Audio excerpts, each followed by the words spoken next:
మీ ఎలాంటి వ్యాపార ప్రకటనలకైనా వెంటనే మా ఛానల్ సంప్రదించండి. ఓం సదాశివసమారంభాం వ్యాసశంకరమధ్యమాం అస్మదాచార్యపర్యంతాం వందే గురుపరంపరాం.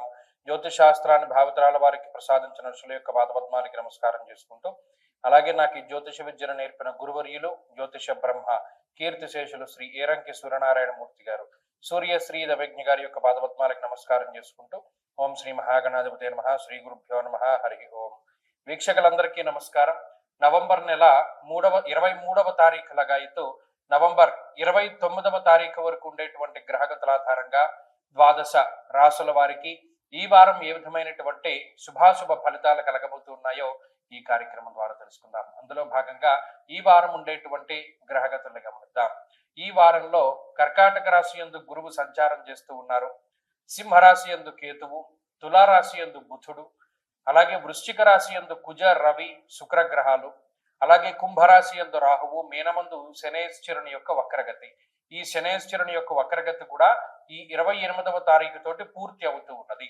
అలాగే చంద్రుడు ఈ వారంలో ధనస్సు, మకర, కుంభ రాశులు యందు సంచరించబోతూ ఉన్నారు. ఇటువంటి పరిస్థితుల్లో ద్వాదశ రాశుల వారికి ఏ విధమైనటువంటి ఫలితాలు కలగబోతున్నా తెలుసుకుందాం. అందులో భాగంగా మొదటిది మేషరాశి. కన్యారాశి వారికి మెరుగైనటువంటి గ్రహగతులను గమనిస్తూ ఉన్నాం. గత 2-3 వారాలుగా చెప్పుకుంటూ ఉన్నాం. కన్యారాశి వారి యొక్క స్థితిగతులు మెరుగుపడుతున్నాయి. అనుకూలించేటువంటి గ్రహాల యొక్క సంఖ్య పెరుగుతోంది. గణనీయంగా జరిగినటువంటి మార్పులు, గ్రహాల తాలూకు వక్రగతులు, సవ్య మార్గాలు, ఇవన్నీ కూడా ఈ రాశి వారి మీద ఎక్కువ ప్రభావాన్ని చూపెడుతున్నాయి. కాబట్టి కన్యారాశి వారికి ఇది అద్భుతమైన కాలం. సాధారణంగా చూసుకుంటే అటు లాభస్థానమందు గురుడు, 2వ స్థానమందు బుధుడు, 3వ స్థానమందు రవి, కుజులు, అలాగే రాహువు, చంద్రుడు, ఇలా అనుకూలించేటువంటి గ్రహాల సంఖ్య ఎక్కువ. దీనివల్ల ఏమవుతుంది అంటే కొంత ఉత్సుకత పెరుగుతూ ఉంటుంది. చాలా ఉత్సాహంగా ఉంటారు. చేసేటువంటి పని పట్ల చాలా నిబద్ధతతోటి ఉంటారు. ఏదైనా చేస్తే చాలా మంచిగా చేయాలి అనేటువంటి దృక్పథాన్ని కలిగి ఉంటారు. అలాగే ఎవరికైనా సహాయం చేస్తే మనం పూర్తి స్థాయిలో చేయాలి అనేటువంటి దాన్ని కలిగి ఉంటారు. అలాగే ఉన్నతాధికారులతోటి కానీ, తోటి ఉద్యోగస్తులతోటి కానీ చాలా హుందాగా ఉండగలుగుతారు. ఉద్యోగపరమైన మార్పు చేయవలసి వచ్చినప్పుడు చాలా సున్నితంగా దాన్ని డీల్ చేయగలుగుతారు. ఆత్మస్థైర్యం ఎక్కువగా ఉంటుంది. చురుగ్గా ఉండగలుగుతారు. ఎవరికి ఏ రకమైనటువంటి ప్రయారిటీని ఇవ్వాలో ఆ రకంగా ఇవ్వగలుగుతారు. ఎవరి మాట ఎంతవరకు వినాలో అంతవరకే తీసుకుంటూ ఉండారు.